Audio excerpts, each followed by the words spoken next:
So we've got the thermal has picked up 2 images just down in the glen. The wind's turned round on us, it's sucking up the glen, so what I need to do is get up the side of the hedge. There's a bit of a dead ground there, a bit of a gully. I'm going to go down the gully, which should be able to get me unseen to the edge of the wood, and from there I can have a look into the opposite banking over the river. And as long as those deer are browsing and don't go down into cover, we possibly would have a shot from there.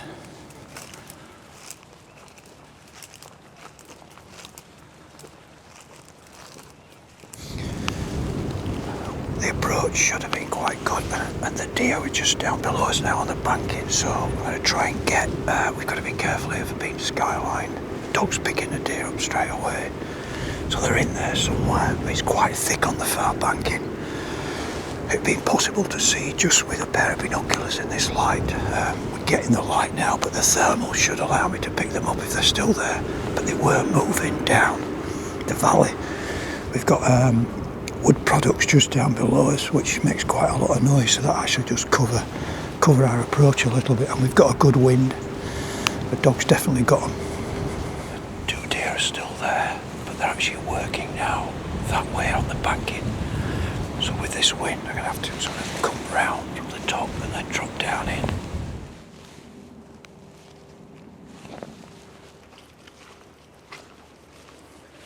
The deer that we're feeding were just down there now, but they're out of our line of sight. The dog's still picking them up, so I know they're there. But there's every likelihood that there could be deer in here as well. So we've got to be careful because we're going to be skylined. Once we've got below the skyline, then we can work back into the wind. Okay, so there's a roebuck laid just at the base of that beach. I don't want to shoot bucks, so I'm going to try and bypass that.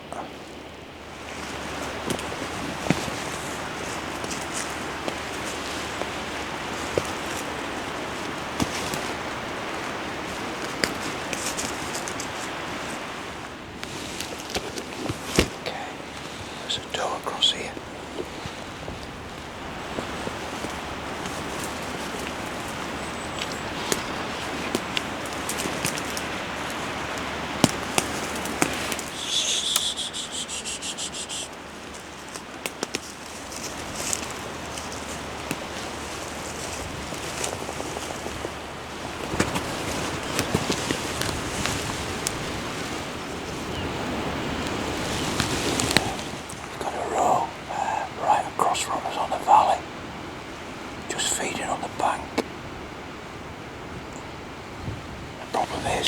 It's right behind the birch tree, so I need to try and engineer a shot where I've got a gap.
Okay, so I can see the road now.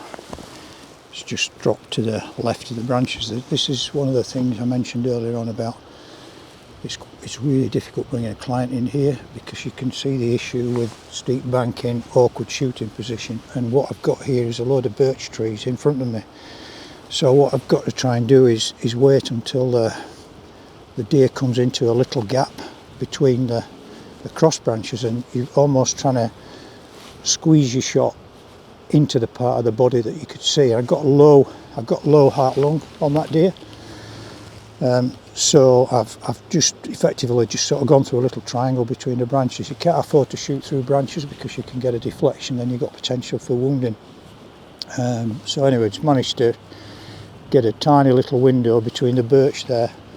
And the shot might have been a little bit low actually, but I'm kind of aiming low to get through the window. But anyway, it's down there. Probably moved about 20-30 yards. I can quite clearly see it on the bank.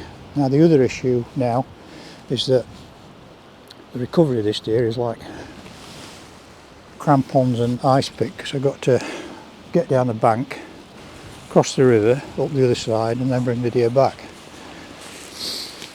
You can clearly see the deer is dead, so I've got no issue with it getting up and running off because it's just laid quite nicely there. So what I'm going to do here is make the rifle safe and then try and work a route across this ravine.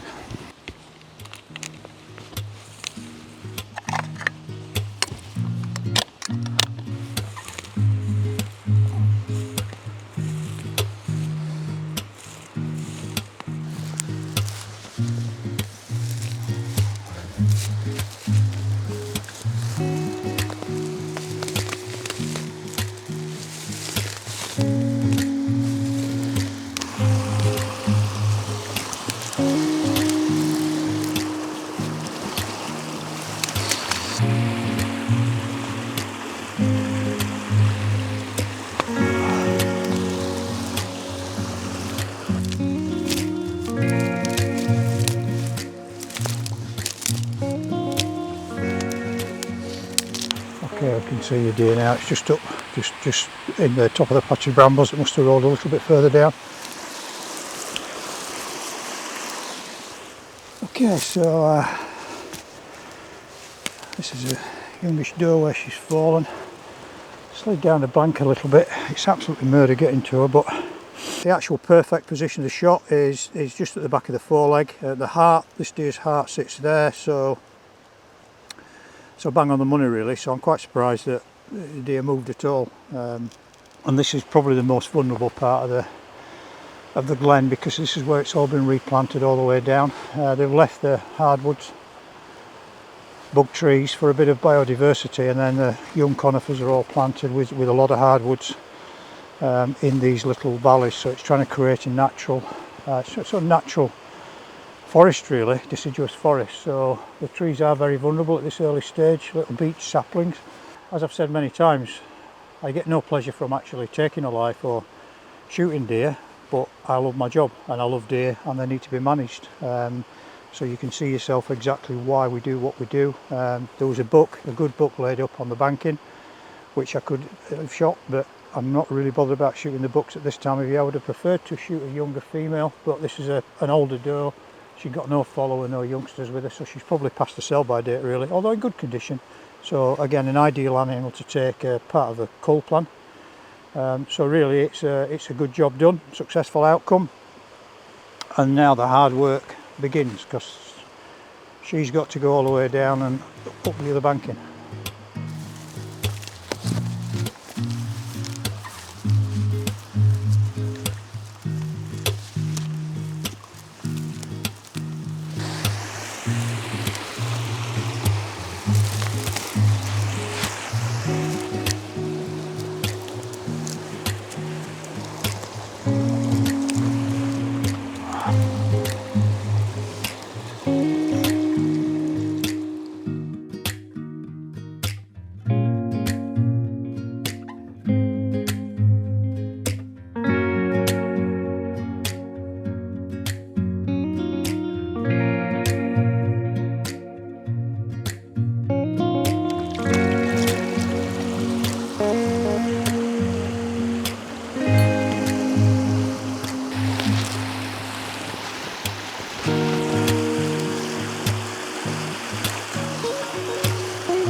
Okay, so that's now in the row sack, but it's constricted in there, so it'll not be cooling properly. So we've got another, what, 2 or 3 minutes home. So it's fairly quick, fairly important we get that home quickly. Get it out in the wash off area and just let this cool air start to cool it down. So we don't want to leave it now tucked up in that bag, back into the larder and cooling.